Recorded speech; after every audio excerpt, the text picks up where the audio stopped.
அரசியல் என்பது எல்லா உயிர்களுக்குமானது. ஆடு மாடு கோழி மான் மயில் எல்லாவற்றுக்கும் அரசியல் இருக்கிறது.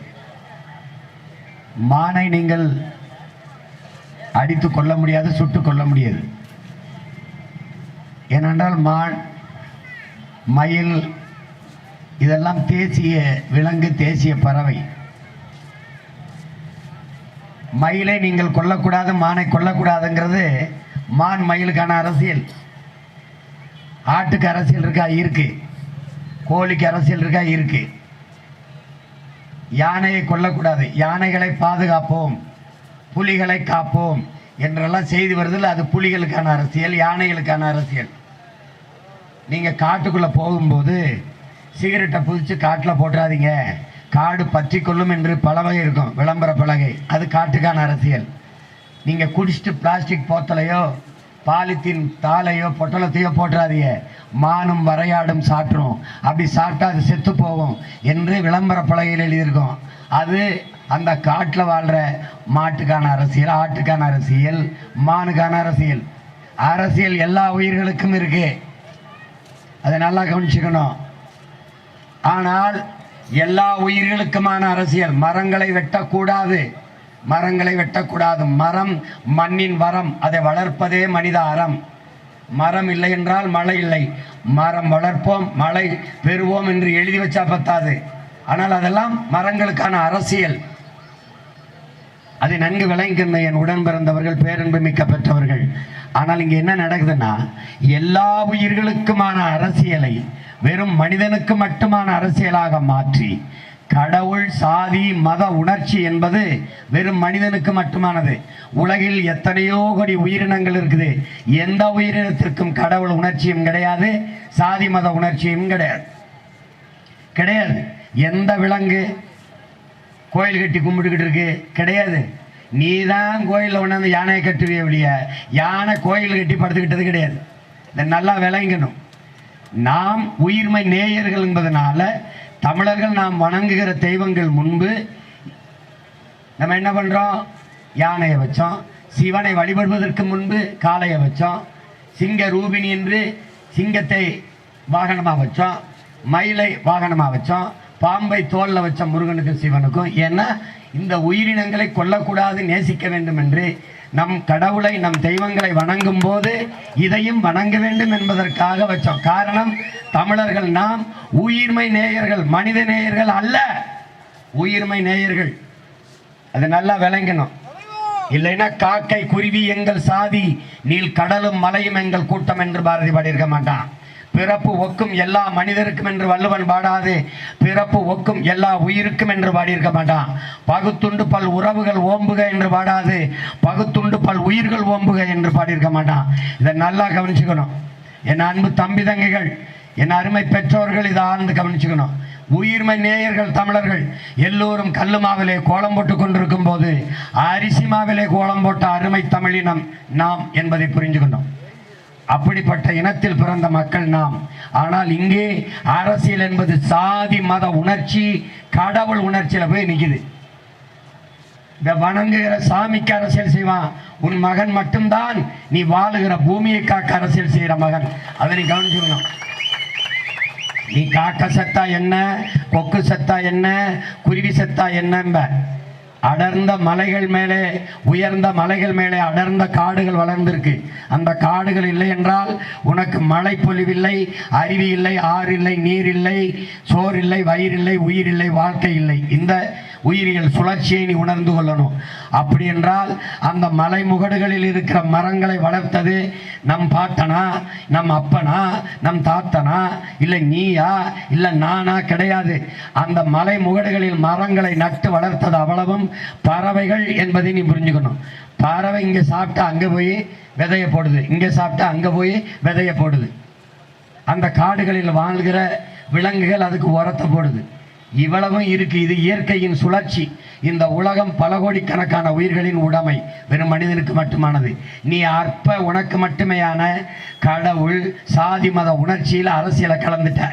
உன் சாதிக்காரனை நிறுத்தினா ஓட்டு போடுற, உன் மதத்துக்கான ஊர்த்தினா ஓட்டு போடுற, உன் சாமியை காப்பாற்றணும்னு வந்தா சாமி தான் உன்னைய காப்பாற்றணும். நீ ஒரு மயிரும் சாமியை காப்பாற்ற வேண்டியதில்லை. நீ உன்னைய காப்பாற்றிக்க போராடி போதும். நீ அதை விட்டுட்டு இவன் என் சாமிக்கு பேசுகிறான், இவன் அவனுக்கு பேசுகிறான், இவனுக்கு பேசுகிறான். இதுவரை மோடி தமிழ்நாட்டுக்கு மக்களை சந்திக்க எனக்கே வந்திருக்காரான். கோயில் கோயிலாக வருவார், கோயில் கோயிலாக வருவார். தேர்தல் வந்தால் மக்களை வந்து சந்திப்பார், தேர்தல் வந்தால் மக்களை வந்து சந்திப்பார். மற்ற நேரங்களில் வந்து சந்திச்சது உண்டா? நீ கவனிச்சுக்க. ஒரு நாட்டில் ஒரு அரசியல் கட்சிக்கு கொள்கை இருக்கு. யாருக்கு? பாரதிய ஜனதாவுக்கு. இஸ்லாமியர் கிறிஸ்தவரை எதிர்ப்பது. உன் மனச்சான்றை தொட்டு சொல்லி நீ படித்தவன். இங்க இருக்கிற கிறிஸ்தவன் இஸ்லாமியன் யார்? அதை மட்டும் சொல்லு. யாருன்னு மட்டும் சொல்லு. உன் மாமன் மச்சான் சொந்த வந்தான். அவன் விரும்பிய கடவுளை வணங்குவதற்கு மதம் மாறி நிற்கிறான். நீ பேசுகிற மொழியைத்தான் அவனும் பேசுகிறான். அதனால அவன் தமிழன். தமிழன் கிறிஸ்தவனானா, தமிழன் இந்துவானானா, தமிழன் இஸ்லாமியனானா, இல்லை இந்து தமிழனானா, இல்லை கிறிஸ்தவன் தமிழனானா, இஸ்லாம் தமிழனானா, இந்த வரலாற்று உண்மையை நீ உணர்ந்து தெளியாம ஒன்றும் செய்ய முடியாது. உன்னைய எவனாலையும் காப்பாற்ற முடியாது. நல்லா கவனிச்சுக்க. ஐரோப்பிய நாடுகள் முழுமைக்கும் கிறிஸ்தவர் தான். எதுக்கு இத்தனை நாடு வந்துச்சு? எதுக்கு ஜெர்மன், எதுக்கு பிரான்ஸ், எதற்கு டென்மார்க்? மொழி வழியே தேசிய இனங்கள் ஒவ்வொரு ஒரே மதத்தில் இருந்தாலும் வெவ்வேறு மொழிக்காரன். இந்தியாவிலிருந்து பாகிஸ்தான் பிரிஞ்சது காரணம் மதம்.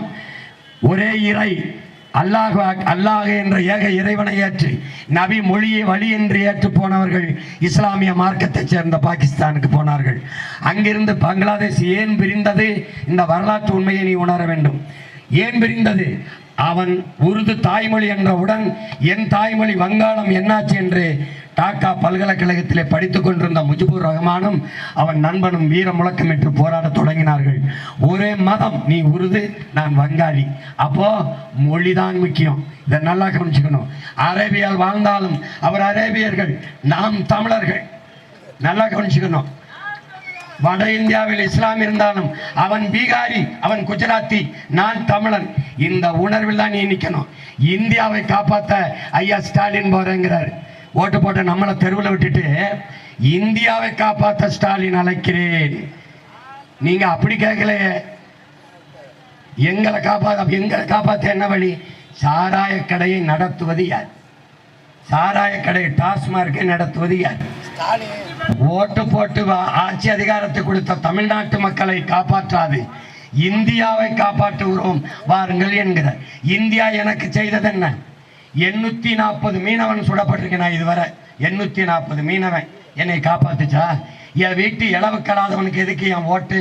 இந்த கேள்வி ஒவ்வொருத்தனுக்கும் எழணுமா இல்லையா? சொல்லு சொல்லு. மீன் பிடிக்க உன்னால சுதந்திரமா போக முடியுமா? அந்த உரிமையை நீ பெற்றிருக்கிறியா? சொல். உன்னுடைய மண்ணிலே ராமநாதபுரத்திலே கமுதியிலே 5000 ஏக்கரில் சூரிய ஒளியில் மின்பூங்கா அமைக்கப்பட்டிருக்கு. 5000 ஏக்கர்ல 2 லட்சம் லிட்டர் தண்ணீரை உறிஞ்சு கொள்ளலாம் என்று ஒப்பந்தம் போட்டிருக்கு. நிலத்துக்குள்ள ஒரு நாளைக்கு 2 லட்சம் லிட்டர் தான் உறிஞ்சிறான்னு நீ அளந்து ஊத்த போறியா? ஏன் 2 கோடி லிட்டர் உறிஞ்சினா என்ன பண்ணுவ? அவன் ஒப்பந்தம் போட்டு கொடுத்துருக்கான். 5000 ஏக்கர்ல சூரிய ஒளியில் மின்பூங்கா, சூரிய ஒளியில் மின்சாரம் தயாரிக்கிற தொழிற்சாலை.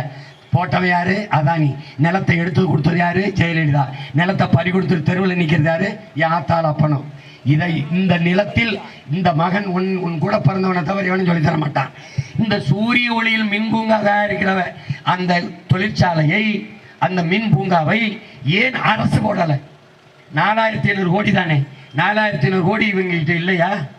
ஒவ்வொருத்தனும் பல லட்சக்கணக்கான கோடிகளை ஒதுக்கி வச்சிருக்கான். அப்படின்னா அதை பற்றி நீ கவலைப்படுறதில்லை. உனக்கு என்ன நீ யோசிச்சு பாரு. ராமநாதபுரத்தில் சிவகங்கையில் நம்ம பாட்டேன் மருதுபாண்டி 200 ஆண்டுகளுக்கு முன்னாடி உலகத்தின் சுவையான ஆரஞ்சு பழத்தை ஏற்றுமதி செஞ்சிருக்காரு. உன்னால் கற்பனை செய்ய முடியுதா பாரு? உலகத்தின் சுவையான ஆரஞ்சு பழத்தை அப்படி ஏற்றுமதி செஞ்ச பேரனுக்கு வீட்டுக்கு பக்கத்தில் சீமை கருவேலை முள்ளு மண்டி கிடக்கு. 200 ஆண்டு தானடா ஆகுது. அதுக்கெல்லாம் என்னடா நடந்துருச்சு? அப்ப நீ ஆழ்ந்து சிந்தித்து யோசிக்கணும். நீ சாதி மத உணர்ச்சியை ஒன்னிலிருந்து என்னைக்கு சாகடிக்கிறியோ அன்னைக்கு தான் நீ தமிழன்கிற உணர்ச்சியை பெறுவ. நீ அரசியல் வலிமை பெறுவ, ஆட்சி அதிகாரத்தில் போய் அமர்வ, உன் நாட்டுக்கும் மக்களுக்கும் நல்லது நடக்கும். நீ இந்த திருட்டு பயல்கள்கிட்ட நாட்டை கொடுத்துட்டு 1000-500 வாங்கி சாப்பிட்டு அதுவே நிம்மதின்னு சாராக்கில் குடிச்சிட்டு படுத்தினா உனக்கு ஒன்றும் கிடையாது, ஒன்றும் கிடையாது. நீ நல்லா கவனிச்சுக்க. நீ ஒரே கேள்வி கேட்குறேன். 1000 ரூபா அம்மாவுக்கு கொடுக்குறாரு ஸ்டாலின், அது சாதனைன்னு பேசுகிறாரு. அவங்க அப்பா காசில் கொடுத்தாரா, அவங்க தாத்தா காசில் கொடுத்தாரா, இல்லை சிறுக சேமித்து வச்ச சிறுவாட்டு காசில் கொடுத்தாரா? எந்த காசு? என்ன சேர சோழ பாண்டியன் நீ உன் பரம்பரை, நீ சொத்தம்பிட்டே வித்துட்டு எங்களுக்கு 1000 கொடுத்த.